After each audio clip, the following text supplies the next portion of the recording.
Well, hello there, humans, hippies, earthlings, whoever you are, wherever you are, whatever you're doing, and whoever you're lucky enough indeed to be doing it too. I hope you're not doing it like that bloke and trying to steal my loot crate. I've gone all the hard time of killing a bot down there, and then some bloke turns up to steal my bot crate, and it's actually great because he's got a QBZ in it. So I get a QBZ, and that's the first time that I ever got to pick up a QBZ. And that's why we're here today. We're here to talk about, well, the QBZ, Sanhok in general, patch day, all the pros, the cons, the love, the justice, the innuendo, the good stuff, the stink, the meat of it. So let's get straight to it. Now, I want to talk firstly about the map itself. It's a great map. The concept is brilliant. It's perfect for mobile gaming. It's a lot more fast-paced and blitzy than the Miramar map or Erangel, depending on what mode you play in, third person or first person. And it's faster to get through. So, you know, I won a couple of chicken dinners. They were about 20, 22 minutes, the length of time for the chicken dinner. So you know that you're going to be able to finish quicker than you will on the normal maps. The downside of that is if you are actually grinding rating, and I was talking to my mate NL Jeremy from No Limits. Jeremy's a great bloke, lovely member of the Patreon community. And he was talking about how even winning over here, they're getting very, very small point rewards, like 9 points, because the biggest portion of your rating is made up of survival time. You might have seen, I've gone through a lot of games and I've got a lot of big numbers. You can get 2.5k in a duos game or a solo game, and you'll only get a few percentage points more than the guy who gets 1,000 damage in a solo game if you survive for the same amount of time. And the reason for that is that 80% of your rating is based around survival, not around kills. So that play style of just hanging out in the grass with your wang out, trying not to die, is actually very relevant and very valid. And we shouldn't belittle people for camping, in inverted commas, just because they don't want to play the same crazy way I do, which is push, push, push some more, and then when you're pushed, start pushing again. The reason I do that is for the content, maybe. Now, this gun is a big part of why I love this patch. It, for all intents and purposes, is, in my opinion, a slightly upgraded SCAR-L with a little more on the downside in terms of gun handling. I found running it with a half grip and a compensator was excellent, just absolutely outstanding. I got a lot of value for money and a hollow or a red dot, maybe even a 2x scope, depending on what you got, you know, in your secondary slot, whether you're running a DMR like an SLR or an SKS or a Mini 14, or you've got an M24/Kar98, or even the big dog, the AWM. The other thing I love about this, and it can't be overstated, is the sound. I'm a big fan of the Groza, and a little bit of my fan crush for the Groza is the actual gun itself, and a huge part of it is the noise it makes, like a hydraulic machine just spitting out 7.62. This thing has that same kind of feel, but in a 5.56 setting, and that's a big plus for me. Like, if I'm playing the game and the gun is making me feel more immersed in the game, and the sound is making me feel more engaged in the gameplay, and it's making it a... And did you see that bot? The reason I included this bot here, did you see him flashing in? And that doesn't look like a bot, man. That's next level botting right there. That's crazy stuff. Did you see him flashing in? Bot time. Botty McBottison. This is for a chicken dinner. There's a bloke behind a tree over there. Just, I don't want to kill the suspense. So the first stream we had 2 chicken dinners in a row in a second place. Then it all went to pot at the end. I think I got 5th and 5th or something like that. But anyway, we did pretty well. We also had about 330 people watching the stream, which is a new high for the channel, and the channel's really picking up here, which is great. So thanks everyone who's subscribed to the channel, who's liking the content and getting involved. If you've got suggestions for the content, if you know what you want to see, always leave it in the comments. I go through the comments as often as I can and talk to people as often as I can. So I really do tailor my content to suit you guys. I dropped a few places on the new map, and I was pretty impressed. One of the things I do like about it is the blend. There's not a huge amount of wide open spaces, which you get plenty of on Miramar and to a lesser degree on Erangel. And the reason I like that is we've got that in the game already. We've got the big wide open sniper maps. This feels like a close quarters map. Most of my engagements were mid-range, and it suits this gun particularly, the QBZ. Now, I'm running it with a suppressor here, and I did get some really good results with it, but I would highly recommend running it with a compensator. The compensator and a half grip will give you probably the best possible gun handling you can get for the engagements where the gun shines, and that is close quarters combat. The half grip is brilliant because it allows you to help with your horizontal recoil, and the horizontal recoil is the hardest stuff to control. Vertical recoil, regardless of the grip you're wearing, is a lot easier to control than horizontal recoil. Horizontal recoil is the big killer in terms of gun handling. If you can run a half grip, it's going to cut down that horizontal. It actually helps it a little bit, so that makes the gun far easier to handle when all you've got to do to control your recoil is pull down with your thumb. And if you're pulling down with your thumb and you're holding the fire button down, 2 thumbs up from this guy, you're going to get good results. The other great thing about this map is this joint right here. Man, oh man, is this a fantastic spot. This is the Paradise Resort. You're going to see a couple of bits of gameplay here from me in Paradise Resort, and every time I went here, I got wonderful, wonderful engagements. Lots and lots of fun and frivolity as people just went ham in the joint. There is loot everywhere. I don't know if that is just a honeymoon period that they've upped the loot drops in Sanhok so we get more people involved, or if it's going to be a persistent thing, but you can find full level 3 body armor in and around Paradise all the time. Like I'm running over multiple sets of level 3 gear in these videos, which is pretty impressive. I thought it was a whole lot of fun and giggle. Oh, come on, auto shotty. Come on, come on, come on. Talk about extreme ammo distress. I've got no ammo left. I've got no vest. I'm carrying on about how good the vests are, and I've got absolutely no vest. Where is this bloke? Or girl? As the case may be. As the situation dictates. Paradise is brilliant. It's like a wonderful blend of Pachinki and school, but no big, long, open gunfights. This is all about the tough stuff. We've run out. We've got to SKS this. We're going to have to SKS this. Strafing with the SKS. Oh, we took one shot in the guts, and didn't that just put the hurt on us? Absolutely nothing in the helmet. Would have been nice if you could have shot us in the head. Would have taken a lot less damage.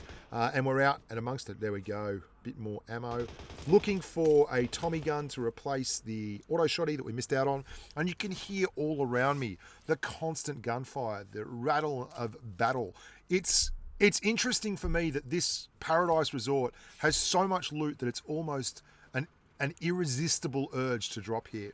And it's a wonderful open atrium kind of feel in the middle, but there are lots and lots of corridor fights to be had and overlook positions from balconies, and there's very few areas that I've been able to find or scope out where you don't have to be aware of more than one angle. And what that means is you can be flanked. If you just tunnel in and you just lose focus, you're going to get flanked. And that's really cool. That means that they're going to get gunfights, proper gunfights where you have to win by the skill involved, not so much just sitting at 300 or 400 meters like you can on certain sections of Miramar. Don't get me wrong.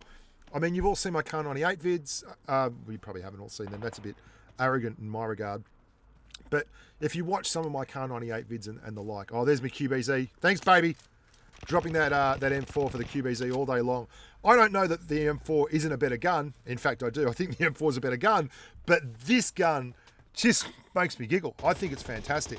Look at this kind of style of gameplay. I mean, this is for me, there's another level 3 vest. Happy days, get that one.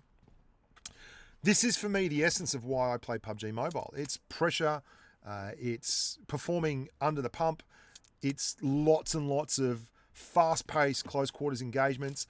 You can bet your ass you're going to see a lot more of this area on channel as I drop solo v squad into Paradise Resort and just get wasted and waylaid.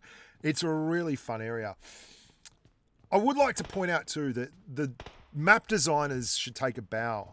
Whoever designed Sanhok, and I'm sure there's a big team. I've been involved in a few map design meetings for other games, and they're really dedicated and amazingly gifted people, both in terms of their attention to detail and their ability to have that kind of attention to detail, which doesn't always go hand in hand with a creative mindset. Like I feel like I'm pretty creative. I write music. I record videos. I can chat off the cuff, about pretty much anything under the sun. And yet I'm horrible with the attention to detail, the admin, the stuff that actually keeps the channels afloat is the hardest thing for me to do. Guys who design maps have got this really tough duality in putting together interesting and crazy areas that people are going to be engaged with and immersed with, and staying dynamic and on task and on message at the same time, with places that aren't overpowered for certain situations and places that don't give unfair advantages or promote non-dynamic gameplay. And that's a real gift. So hats off to the guys who designed Sanhok. I believe it's the PC guys who started it off, or the guys who adapted it for mobile. I think they've done a sterling job, and I'm really, really impressed with it. I've enjoyed this map no end. The update's been a long time coming. There's been a lot of excitement based around it, and there's been a lot of excitement for this particular map just because it looks so cool. And we've all seen Shroud's videos and the videos of all the guys on Twitch and PUBG PC where they go to this particular area here, this paradise resort area, and there's just these wonderful, wonderful gunfights. And I'm all about wonderful, wonderful gunfights. You won't find me waiting for the paint to dry, boys and girls. And I wish I could get up on that roof. Don't worry. I tried often enough, but, you know, I couldn't get up there. No good. No good at all. So, I mean, I'm pretty enthusiastic. I am very, very positive about the map itself. I don't know yet about how things have gone in other parts of the game, because literally all I've done is selected Sanhok, loaded it up, and run it. If you haven't watched my close quarters video, look at the footsteps. Watch me tracking the footsteps here. Just lets me know exactly where he is. And then his mate, who he was actually engaging, pops, and you're going to see me do a little dance around this statue here on my left. You can see we've got footsteps.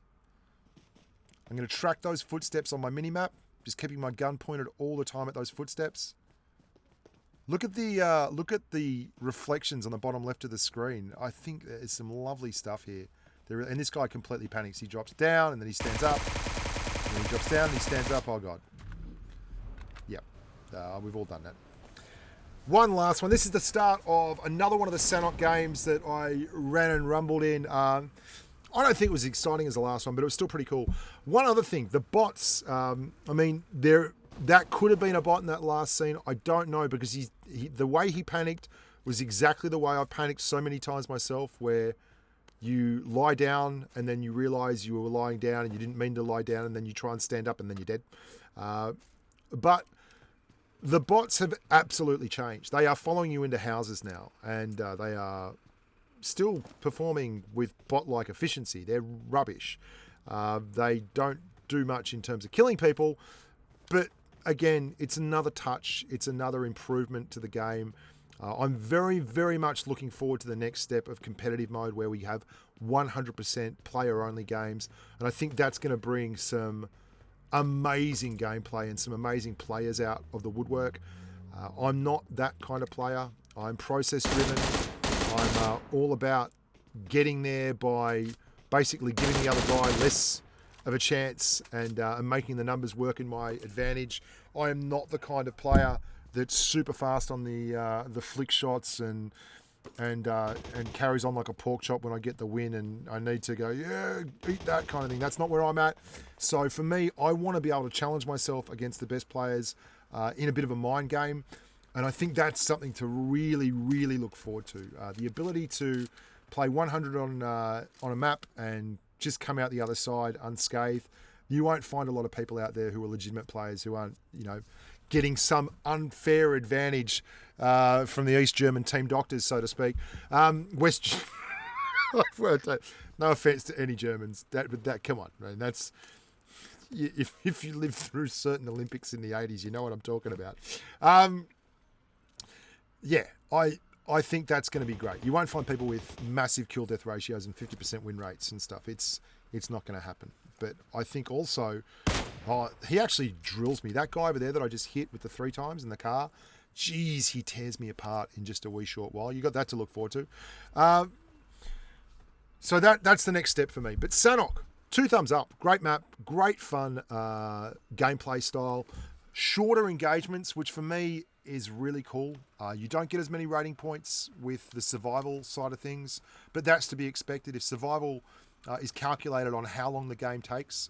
And that's just something else to point out. If you can get a game to take a long time and you can draw a survival out, you'll actually get more points from it. And I guess if you're trying to grind rating, if you got a bot left or something and you can see the bot is over there, don't kill the bot. Just wait for the bot to die in the play zone or absolutely force your hand, because the longer you go, the more points you get. And the more points you get, the faster you climb the ratings ladder.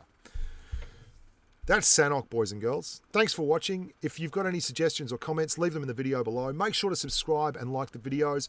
It would help me tremendously if you could share these on social media, whatever format they take, whether it's Twitter or Facebook or MySpace or Yahoo.com. Oh my God, welcome to the 80s. Yeah, back then when I had my own MySpace page and had like an electronic pony going across it. It was really exciting time to be alive. Please do. That would help me. At the start of the week, I think we were getting an average of 2,000 subscribers every 28 days. And by the end of the week, we've, well, not even 5 days later, we're at 4,500 every 28 days, which is, just in case you're wondering, a freaking massive uptick. This is this guy. Look at him shredding the vest. Wow. I sprayed. Bit of a noob move. So I feel like we're trending upwards and everything's coming up tickety boom. The faster it happens for me, the more fun it is. So let me have more fun. I'm Bushka. You've been wonderful. Look after yourselves. Get out there and bang it in Sanhok. And until next time, stay safe on the battlefield. Bye for now.